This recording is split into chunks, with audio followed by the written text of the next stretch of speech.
Hello again, it's Noob, and no, these are not very skinny zebras. These stripy picks are the reference point pick set from cloakedentryco.com, and I bought these with my own money. It's not a sponsored video in any way, all thoughts of my own as always, and they are exactly what you think they are for. So these are a 301 stainless steel. I think that they are high yield.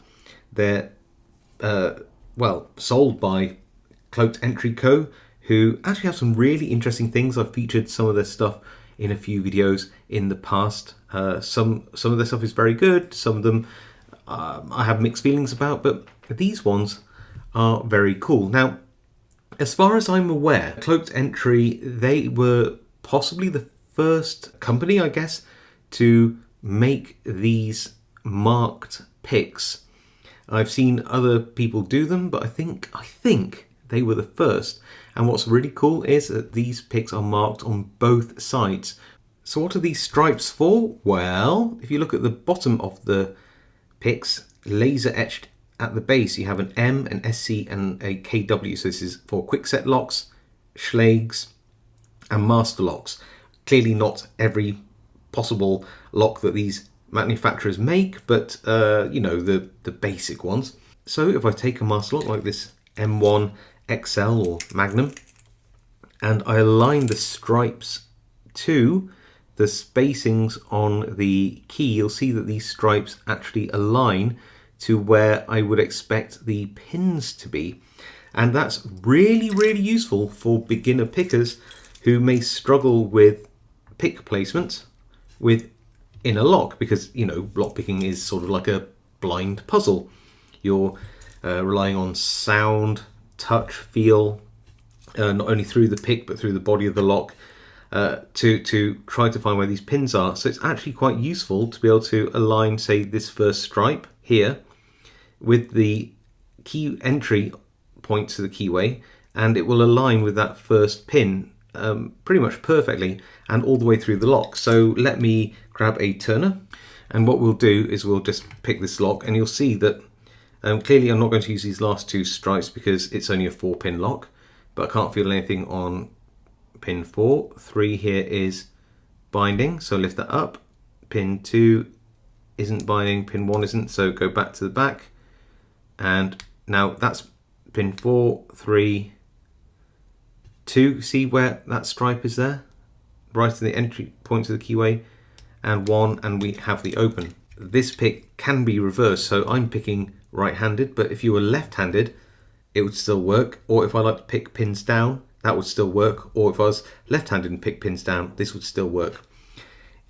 It is interesting that this is actually somewhat more tricky as an experienced picker, because I don't really tend to look at the pickers I'm picking. I go by feel, but that doesn't mean that I don't actually use a fine indelible marker to mark off my picks for extremely hard locks where you know, I need to know where I am in a lock where I'm rubbing against a very tight keyway and those kind of things. So I do actually mark my own picks, and you can see that the markings are worn off here.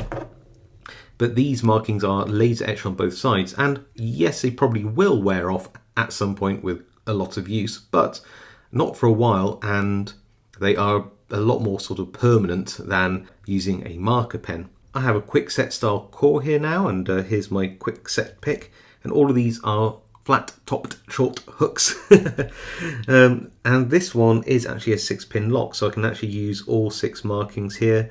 I'm just going to go through, and you still have to find that binding pin, and sort of just, you know, you're still going to have to press up on that pin to set it as you find the binding pin, but at least you know that when you're on a stripe, so to speak, that you are legitimately underneath a pin to pick. So as I go through here, I'm just checking each one of these pins. If it's binding, I'll lift up, and like this, go through. This pin's binding now. Go through. This pin's binding now. Is pin 1 binding? No. So go back to the back. 6, 5, 4, 3, 2 is binding, and we're open. So yeah, they do work, I'm not going to lie. Now, do I have a Schlag? So there are a couple of ways you can learn to pick using these stripy picks. I do think that you know, it's a good way to learn pin placement, where you are in the lock, the sort of the depth of the pick. Sometimes you think you're on pin 4, you're actually on pin 5. It's a good way to check that as well. It's actually a surprisingly good learning tool, I think. And yes, you know, you want to get to the point where you're just going on sort of feel alone. You want to make sure that you are learning those skills. You know, you don't want to be relying totally on these stripes, your pin or pick placement on pin, should I say, rather than pin placement. But yeah, I think that this is a great start, though, for people who are struggling to find their way through keyways when you're learning to pick. I can't help but think that these could be a really, really useful tool. Yes, the stripes will probably wear off over time, but by that point you probably don't need the stripes anymore.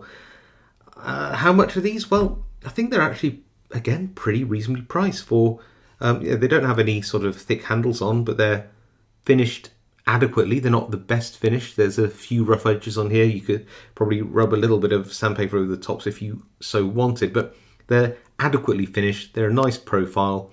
They seem to work just really well for what they are meant to do, and they are $14.99 or around 11 UK pounds. And of course, you know, this is at the time of recording, at current exchange rates, not including shipping and import duties and taxes and all those other things you may have to pay. But nevertheless, you get 3 picks for around $15 with the stripes.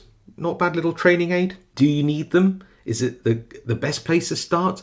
I don't know. Sort of depends on who you are as a picker and what you're struggling with. If you pick a lot of Schlag style, Kwikset style, Master Lock style locks, these could be very useful for you, especially if you are, again, struggling with pick placement or getting lost within the lock, which I definitely have done in the past when I was learning. So yeah, I don't really have any negatives about these, really. Yes, it would be nice to have some thicker handles.